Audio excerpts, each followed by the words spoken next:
أتتنا المواسم مثمرة وفاضت بأطيابها الآنية، وفينا الذي ما له موسم لأمعاء أطفاله الخاوية.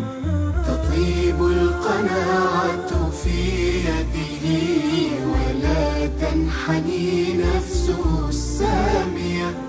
تطيب القناعة في يده ولا تنحني نفسه السامية.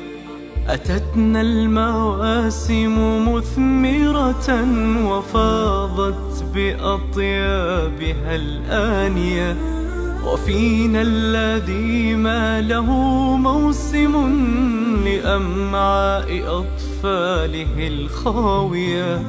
تطيب القناعة في يده ولا تنحني نفسه السامية. تطيب القناعة في يده ولا تنحني نفسه السامية. فهل أينعت يدنا مرة وأهدت له لمسة